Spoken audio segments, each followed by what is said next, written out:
You are watching Sipping Off the Cuff. I'm Mike Morales here on a special edition of Sipping Off the Cuff because I'm in San Antonio, and out there in Southern Cal is our buddy Rick.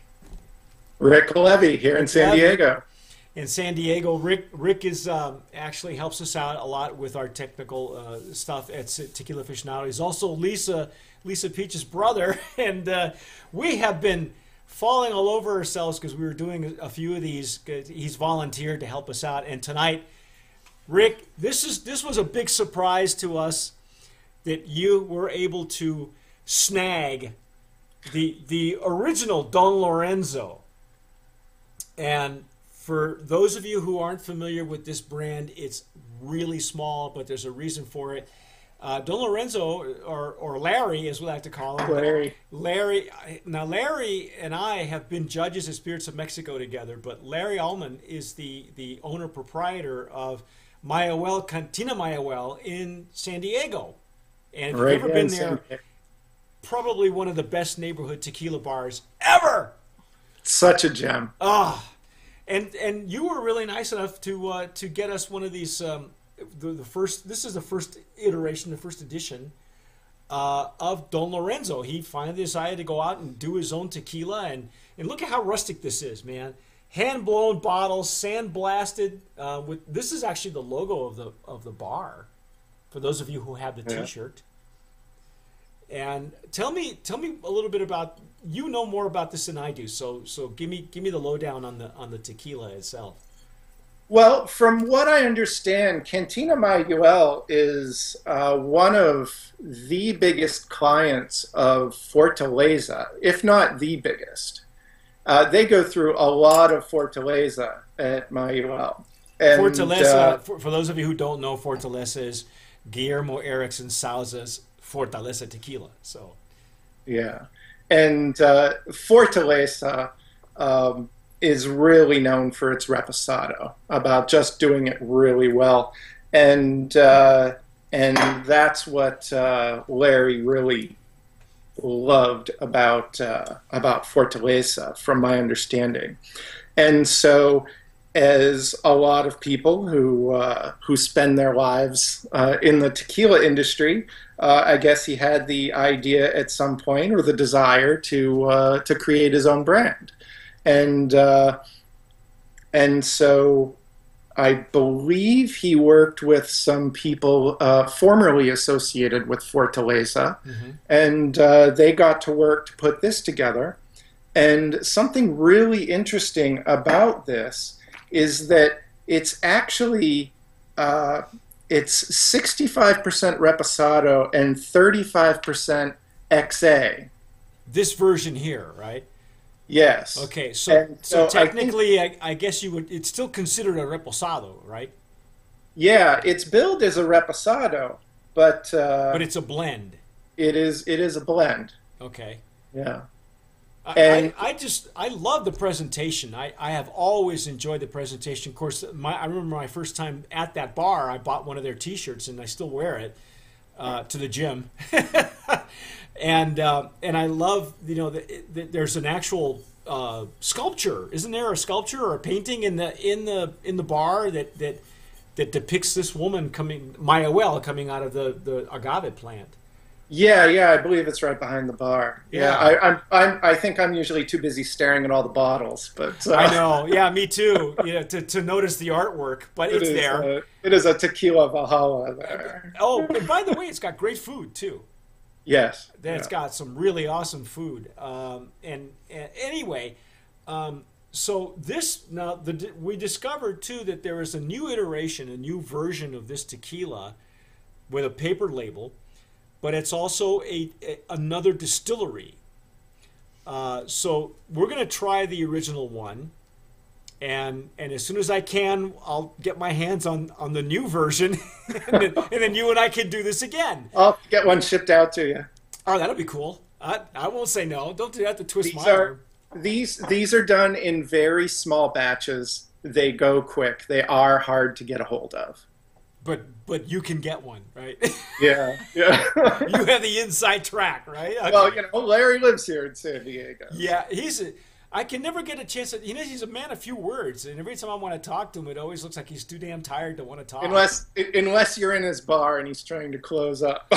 Well, I was there, when you and I visited, when we all visited, it was early. But the thing is, it's such a small bar, and it gets so loud in there that it's hard to hold a conversation anyway. So, yeah. This distillery, the original distillery on this one, the gnome on it, was actually a smaller distillery. It's gnome 1445.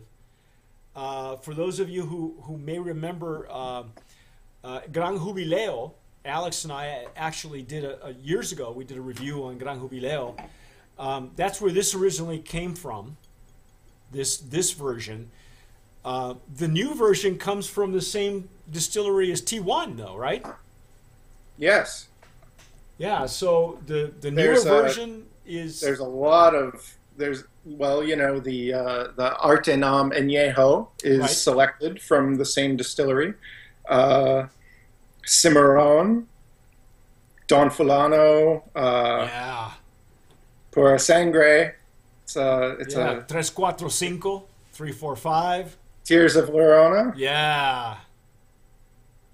So it's got the newer distillery has a much longer pedigree, but we're gonna enjoy this one here, and I love the color on it, Rick. I don't know if you poured yourself. It is a beautiful rich color. Yeah, it's like an amber or a gold deep. It's a deep rich amber, I think. And I know that when Rick presented us with this bottle, it was such a shock because I never expected to. First of all, I knew that the bottles had like you said, the batch was so small that it just flew off his shelf. And so I never thought that I would even taste it, But I got lucky. Thank you very much, Senor. And we've been hoarding it ever since because Lisa won't let me touch it. Lisa puts everything out of my arm's reach, and literally even at the, oh my gosh, what a nose! Wow. Well, I really like Larry's approach to this as well. How he's mixing it with the XA, so you get the really sweet barrel flavors from a well-aged tequila, but he's using, the base of it is a much younger tequila, and so it's also, you would expect it to have more of the fruit profile as well. Yeah, it's almost the best of both worlds, and I would say you have to walk a real thin tightrope, a real thin line, so that one doesn't, the blend has to be specific so that one doesn't overpower the other, because that can happen. Exactly. On Sipping Off the Cuff, Alex and I have had some extra añejos that were completely over the top, but they were meant to be that way, Wow. What a beautiful nose right here up front.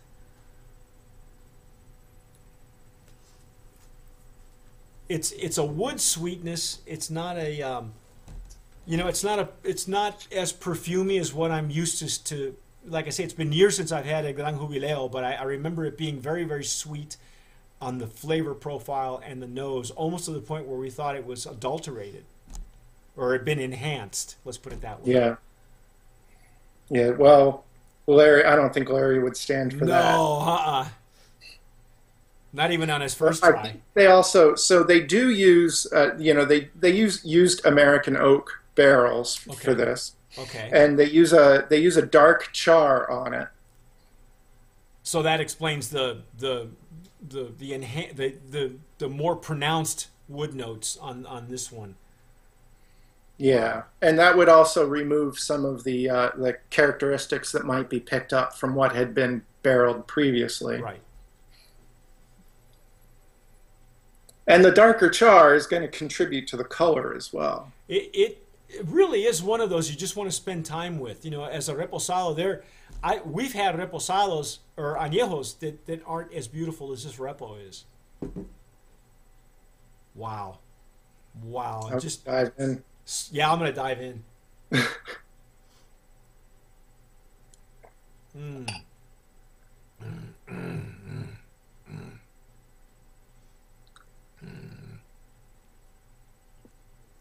Okay. Now I'm getting in the retro nasal. I get a lot of spiciness, Hmm. um, like baking spices. Maybe a little bit of cinnamon as well. Yeah, yeah, I can pick up on that. I really, I really love how we still have the pepper effect from. Yeah, that's exactly what I was going to say. It really just explodes in your mouth, but it doesn't. It's not the wood that explodes; it's the pepper, which is Yeah, really unusual in an añejo or even a reposado for that matter. yeah, Especially he's one really you. retaining that by Yes.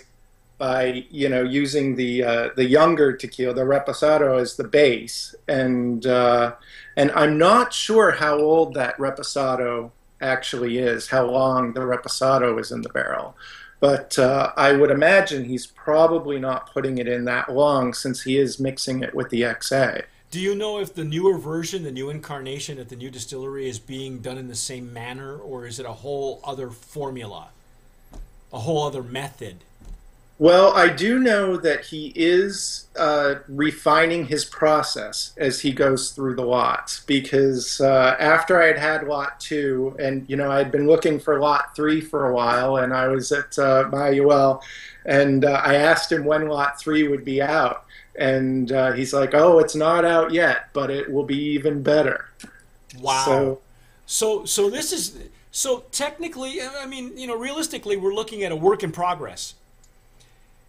This line of Don Lorenzo, and yet the beautiful part about it is that every vintage. I mean, let's just call it what it is. Every vintage is going to be a little bit different, a little bit different. exactly. Wow. And I wonder. It'd be fun to talk to Larry and find out if his preferences are changing with every batch. Maybe he'd like to try something else or go in a whole other direction. I know I spoke with the gentleman who's responsible for Montelobos mezcal, and he has he found a certain process that he wants to deal with, but he's not opposed to playing with more of the other elements in distillation. So I'm wondering if Larry is kind of thinking in the same lines, if he's going to go, maybe I should go that direction and then make another batch that's going to go, completely from left to right field. I don't know. But it'd be interesting to learn from him what he has to say. He doesn't get interviewed very often. He's not a real talkative guy. No, it's pretty quiet. He knows his tequila though. He was with us on that one that on 20 was it 2009 when I was a judge of Spirits of Mexico, and our first day we were judging 111 blancos. Wow, that was harsh, man. But he's just. I love the nose on this one though. I really really enjoy the nose. I don't know. I haven't had the new version yet, so I'm not sure if the nose is similar or less sweet. It is sweet on the nose, but not offensively sweet, and it's not all contributed by the wood. In my opinion, I think there's a lot of agave in here also. Yeah, I think he has his favorite aspects of each age, and he's trying to capture them all in one juice. And I think it's admirable. It works for me. What a project, though, man! What a pain it is to have to do that. I mean, I know it's work, but when people think they're under the misconception that when you are selecting a tequila, it's all about drinking and stuff. And an actual judge, somebody who's, especially when your name is on the line, it's a lot of work. And it's spitting and cleansing your palate and going back for more. It's difficult to do. And like I told, I think I'd be an awful judge because the going back for more is my favorite part. yeah, but see, you'd be drinking it, and you really can't. I can tell you that as a Yeah. judge, we throw away more tequila than we actually ingest. And I think I told Dory, who was at the time the owner of Spirits of Mexico, I said, that's the most tequila I've never had. Exactly, Because exactly. you really And can't. it's very difficult to be in that judging position because by not being able to swallow, you are actually missing out on part of the experience. Right. not that you can't swallow, but you can't really swallow the whole sample, and you don't do it to all of them either. That's the other thing too. If you can discern enough from just having it in your mouth, then you're good. If there's something that's just not ringing true, then whatever you do, you have to swallow a little bit of it and then do the retronasal, which is what I enjoy doing, because it kind of gives me it gives me a second pass, literally, without having to ingest more tequila. So you'll hear me. It sounds like I'm clearing my throat, but I'm actually trying to get, the gases, the molecules to come up the back of my nose, so I can retaste without having to really waste any more of it. Exactly. And try to, and maybe there's something that will help me define what it is. And after it hits the warmth of the palate, that's going to be another aspect of it as well. Yes. So the scents that you get, they may actually be slightly different. Yeah.